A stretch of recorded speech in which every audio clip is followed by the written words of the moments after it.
reproductive strategies in amphibians.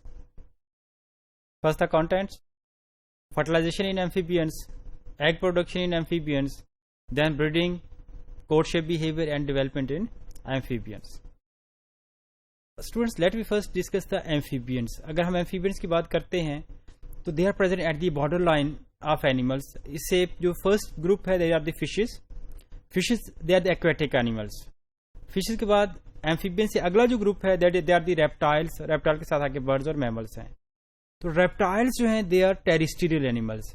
اس کے اندر amphibians جو ہیں ایک طرف aquatic animals کا border ہے, دوسری طرف terrestrial کا animals کا ہے. تو ان کے amphibians کے اندر دونوں ٹریٹس پائے جاتے ہیں. ان کے اندر کچھ کریکٹرسٹکس جو ہیں وہ ہمیں ایکویٹک اینیملز والے ملتے ہیں, کچھ کریکٹرسٹکس جو ہیں وہ ٹیریسٹریل اینیملز والے ملتے ہیں. اس لیے جب ہم بات کرتے ہیں ورٹیبریٹس کے, تو ورٹیبریٹس کے جو گروپس ہیں اس میں سب سے زیادہ جو ورسٹائل گروپ ہے دے آر دی ایمفیبینس ہے, کیونکہ ایمفیبینس کے ہر گروپ کے اندر ایک نیا میتھڈ ہے, ڈفرنٹ میتھڈولوجی ایگزسٹ کرتی ہے ریپروڈکشن کی اور یا باقی ایکٹیویٹیز کی. اس میں جو وہ ایمفیبینس کو ہم اس لیے اس کو آرڈر وائز اسٹڈی کریں گے, چونکہ ہر گروپ کے اندر اس کا ڈفرنٹ میتھڈ ہمیں ملتا ہے. تو اس میں ہمارے پاس 3 آرڈرس ہیں اس کے. آرڈر کارڈیٹا ہے, دین آرڈر جیمنوفیونا ہے, دین آرڈر اینورا. جو وہ آرڈر سب سے پہلے ہم بات کرتے ہیں فرٹیلائزیشن کے ریفرنس سے. تو آرڈر جو ہمارے پاس کارڈیٹا ہے یہ سیلیمینڈرس ہیں, ان کے اندر زیادہ تر جو ہمیں فرٹیلائزیشن ملے گی وہ انٹرنل فرٹیلائزیشن ہوگی. اس طرح سے جو جیمنوفیونا ہے ان کے اندر بھی ہمیں زیادہ تر جو فرٹیلائزیشن ملے گی they are the internal fertilization ہے. جبکہ جو اینورا ہے, اینورا بیسیکلی یہ ہمارے پاس جو ہے وہ فراگس ہیں, فراگس اور ٹوڈس جو ہیں یہ بیسیکلی آرڈر اینورا سے بلانگ کرتے ہیں. تو ان کے اندر ایکسٹرنل فرٹیلائزیشن ہے. اس طرح کچھ کے اندر انٹرنل ہے, کچھ کے اندر ایکسٹرنل فرٹیلائزیشن ایگزسٹ کرتی ہے. جو ایکسٹرنل فرٹیلائزیشن ہے وہ لازمی طور پر واٹر میں ہوگی. ایگز, اب ہم اگر ایگز کی بات کرتے ہیں تو پہلی بات جو ایمفیبینس کے ایگز ہیں وہ فشز کے ایگز کی طرح ان ایگز کے اراؤنڈ بھی کوئی ہارڈ شیل موجود نہیں ہوتا ہے. تو یہ جسٹ جیلیٹنس مٹیریل ہوتا ہے جس کے اندر یہ ایگز جو ہے وہ موجود ہے. جیسے کوئی ہارڈ کورنگ نہیں ہے, جسٹ ایک میمبرین لائک اسٹرکچر اس کے موجود ہے.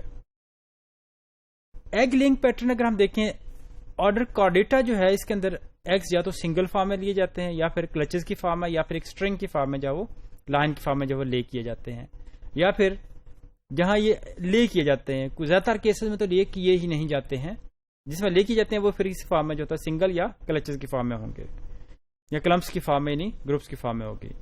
جیمنوفیونا جو ہے اس میں موسٹلی جو ایگز ہیں وہ لے نہیں کیے جاتے بلکہ باڈی کے اندر ہی رکھا جاتا ہے. تو اس طرح سے eggs are retained within the body, اور چند ایک جیمنوفیونا کے ممبرس ہیں دے آلسو لے دا ایگز. آرڈر اینورا جو ہے اس میں زیادہ تر فراگس ہیں, یہ وہ آرڈر ہے جو ایگز جو ہے وہ لے کرتے ہیں. اس کے اندر جو ہے وہ بیسیکلی ایکسٹرنل ریپروڈکشن ہے, اور جو اس مین دے لے ایگ, جو ایگز ہوتے ہیں وہ واٹر میں لے کیے جاتے ہیں, اس کے بعد اس کی ڈیولپمنٹ جو ہے وہ بھی ایکسٹرنل ہوگی. اچھا, جو فراگس ہیں یا آرڈر اینورا کے ممبرس ہیں, کچھ تو وہ ہیں جو واٹر میں رہتے ہیں, وہ واٹر میں ایگ لے کریں گے. کچھ جو ہیں وہ ٹری ٹرنکس پہ رہتے ہیں تو یا سوائل میں رہتے ہیں, تو وہاں جو موائسٹ پلیسز ہیں وہ وہاں کیا کریں گے, ایگز لے کریں گے. بریڈنگ سیزن, اچھا جو ہمارے پاس یہ ممبرس ہیں ایمفیبینس ہیں یہ through out the years breeding نہیں کرتے ہیں, ریپروڈکشن نہیں کرتے ہیں, بلکہ عام طور پر سال کے کسی خاص حصے میں اپنے ینگ ونس کو پروڈیوس کرتے ہیں جب کلائمیٹک اور انوائرمنٹل کنڈیشن سیوٹیبل ہوتی ہیں.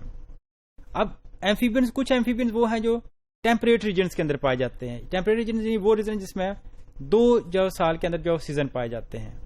تو پھر عام طور پر جو ٹیمپریٹ ریجن کے اندر جو فراگز یا ایمفیبینس رہتے ہیں وہ جب خاص ہیومیڈیٹی ہوگی, ہائی ٹیمپریچر ہوگا, تب وہ کیا کرتے ہیں, فرٹیلائزیشن جو وہ اسٹارٹ کرتے ہیں, ریپروڈکشن کرتے ہیں. جو ٹراپکس میں, ٹراپکس وہ ہیں جو یعنی کہ ایکویٹک کا ریجن ہے, تو ٹراپک کے اندر رہنے والا یا ٹراپیکل ریجن کے اندر رہنے والے ایمفیبینس جب رینی سیزن سٹارٹ ہوتا ہے تو اس وقت کیا کریں گے, فرٹیلائزیشن سٹارٹ کریں گے, یعنی کہ ان کی ڈیولپمنٹ جو ہے یا ریپروڈکشن جو ہے وہ رینی سیزن میں سٹارٹ ہوگی.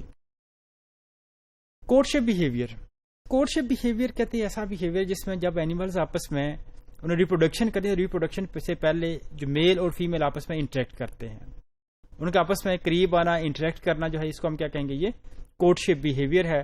جس میں آپ نے برڈز اکثر دیکھا ہوگا, برڈ ہے اسپیشلی جو پی کاک ہے, تو جب وہ عام طور پر جب ہوتا ہے تو وہ باقاعدہ ڈانس کر رہا ہوتا ہے. وہ ڈانس کیوں کر رہا ہوتا ہے, وہ بیسیکلی فیمیل کو اٹریکٹ کر رہا ہوتا ہے. تو یہ جو behaviour this is called actually the courtship behaviour. اس طرح سے کچھ اینیملز ہوتے ہیں وہ اپنی خاص ٹیریٹری بنا لیتے ہیں اس ٹیریٹری کے اندر وہ کسی دوسرے میل کو نہیں آنے دیتے ہیں.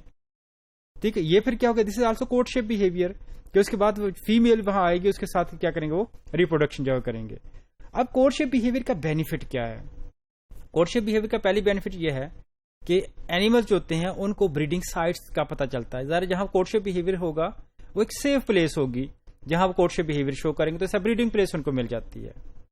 دین کوٹشپ بہیویئر کے تھرو ان کو پتہ چل جاتا ہے کہ ان کا پوٹینشیل میٹ ہے بھی ہے یا نہیں ہے. یعنی اگر ایک اینیمل نے فیمیل کے ساتھ میٹنگ کرنی ہے, کیونکہ اسپیشلی زیادہ تر جو اینیملس ہیں وہ اپنی فیمیل, اگر ان کی ایگ, اس فیمیل کے ایگز میچور ہی نہیں ہے تو اس کے ساتھ اس کو ریپروڈکشن کرنے کا کوئی بینیفٹ نہیں, ینگ ون پروڈیوس نہیں ہوں گے. تو کوٹشپ بہیویئر سے میل کو یہ آئیڈیا ہو جاتا ہے, یا جو کہ female whether it is mature اور ناٹ میچور, کیونکہ اگر وہ میچور ہوگی تو وہ کوٹشپ بہیویئر شو کرے گی اور اینیمل جو ہے اس میں فرٹیلائزیشن کریں گے. اس طرح سے کوٹشپ بہیویئر میں چونکہ اینیمل بہت قریب رہتے ہیں, اب جو اس کا بینیفٹ یہ ہوتا ہے کہ زیادہ تر جو گیمیٹس ہوتے ہیں یا ایگز جو ہوتے ہیں وہ ڈیمیج ہونے سے بچ جاتے ہیں, کیونکہ ان کی فوری طور پر فرٹیلائزیشن ہو جاتی ہے اور آگے ڈیولپمنٹل پروسیس جو شروع ہو جاتا ہے. اب کہتے ہیں کوٹشپ بہیویئر کے اندر اینیمل کیا کیا ٹیکٹس یوز کرتے ہیں. دے یوز آلفیکٹری, اسمیل جو ہے کیمیکل ریلیز کرتے ہیں جس کے جو ہے وہ یوز کریں گے. دین ویژول سگنلز, آپ نے دیکھا ووکلائزیشن ہوتی ہے فراگ کے اندر, برڈز کا ایک بڑا برائٹ کلر ہوتا ہے, تو یہ بیسیکلی ویژولائزیشن, ویژول اٹریکشن ہوتی ہے اپنے میل کو. ٹیکٹائل اسٹیمولس بھی یوز کرتے ہیں. تو چونکہ یہاں ہم ایمفیبینس کی بات کریں تو ایمفیبینس میں پھر اس کی ووکلائزیشن ہے, یا پھر اس کے علاوہ جس کا جو ہے وہ ٹیکٹائل. ٹیکٹائل کا مطلب یہ ہوتا ہے کہ اینیمل ایک دوسرے کا ٹچ کرتے ہیں. جیسے فراگ ہے, جب میل فراگ اور فیمیل فراگ ایک دوسرے کے ساتھ ایک دوسرے کا ٹچ ہوں گے تو اس کے بعد دونوں کیا کریں گے, اپنے ایگز اور سپرم کو ریلیز کریں گے. تو ایک دوسرے سے اٹیچ ہونے کو, ٹچ کرنے کو ہم کیا کہتے ہیں, ٹیکٹائل کیوز ہیں. یہ ٹیکٹائل جو ہے اس کو میتھڈ جو ہے اس کو یوز کیا جاتا ہے. کلریشن کا میتھڈ یہاں جو ہے وہ کام ہوگا, زیادہ جو ہے وہ زیادہ تر جو ہے ووکلائزیشن کا جو ہے ٹیکٹائل جو ہے اس کو زیادہ پریفر کیا جائے گا, والفیکٹری کو زیادہ پریفر کیا جائے گا. ڈیولپمنٹ اگر ہم دیکھتے ہیں تو زیادہ تر کیسز میں لاروی ایگزسٹ کرتا ہے. جن میں ڈیولپمنٹ ایکسٹرنل ہے ان میں لاروی ایگزسٹ کرتا ہے. جن میں ڈیولپمنٹ ایکسٹرنل نہیں ہے ان میں عام طور پر لاروی نہیں پروڈیوس ہوتا, بلکہ چھوٹا سا منیچر پیدا ہوتا ہے. جیسے جن میں انٹرنل فرٹیلائزیشن ہوگا چھوٹا سا ینگ ون کو برتھ کرتے ہیں, جبکہ جن میں ایکسٹرنل فرٹیلائزیشن ہے اس میں لاروی بھی ایگزسٹ کرتا ہے.